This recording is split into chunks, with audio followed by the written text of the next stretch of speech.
Guys, samahan niyo ako. Magluto tayo ng panibagong recipe. Ito na.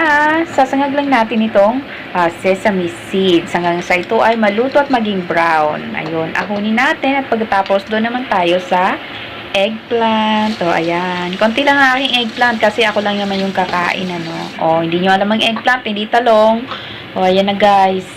Oh, napakasimple lang yan. Hiwain lang natin ng ganyan. Kung hindi naman, wag nyo nang hiwain. Bahala na kayo kung anong gustong style na gusto nyo sa talong.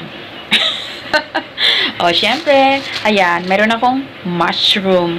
Oh, white mushroom. Any kind of mushroom, pwede nyo isama dyan. Bahala na kayo kung anong gusto nyo. At meron din akong spring onion. Kung wala kayong spring onion, pwede rin naman yung chive. Pero ako kasi, kakaiba rin ang gusto ko. Gusto ko yung spring onion. So, ayan guys, dahil nagpakulo ako ng tubig, konti lang, papakuluan ko yung eggplant at saka mushroom. O, pwede nyo rin i-steam na lang yung eggplant at saka mushroom, ano. So, wag nyo lang pakuluin. Ako kasi gusto ko yung pakuluin para mas mabilis. O, diba? O, yan guys. O, luto na yan. Pagkatapos, aahunin natin yan sa tubig na kumukulo.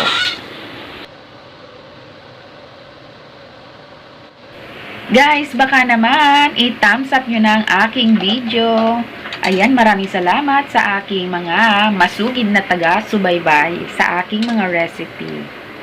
So, ayan guys, ito na nga, inahon na natin yung ating pinakuluan. So, yung tubig, hindi ko na tinapon, ano, so, pinakuluan ko na rin yung hipon. Dahil may 3 hipon ako, para mayroon naman ako konting lansa-lansa sa aking ulam. Ayan, naglagay lang ako ng konting salt.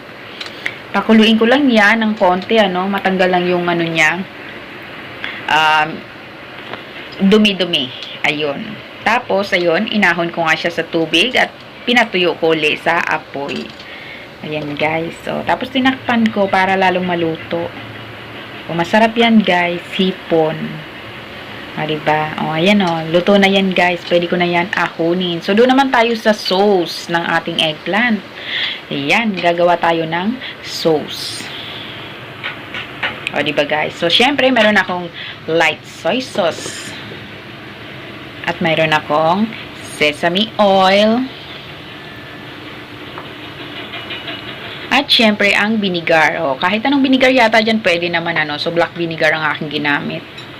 At mayroon akong chili sauce. At chili paste pala. Ayan. O, diba? At saka ang ating sinangag na sesame seeds.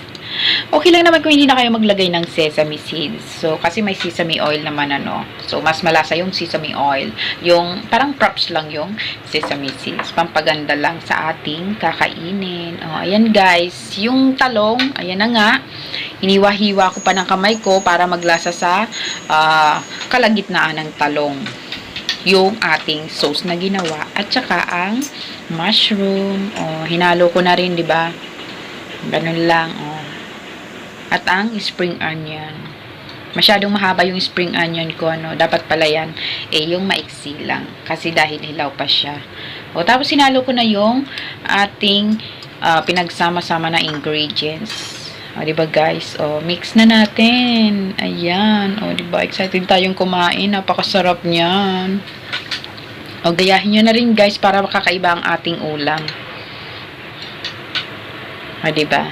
Yummy! Thank you for watching guys. Ayan. Ready to eat na. Ayan. Nilagyan ko ulit siya sa on the top ng sesame seed. Kaya yun. O, anyway. At saka yung hipon nandyan na rin. O, diba? Yummy. O, diba guys? May natutunan na naman tayo, no? Thank you. Bye-bye.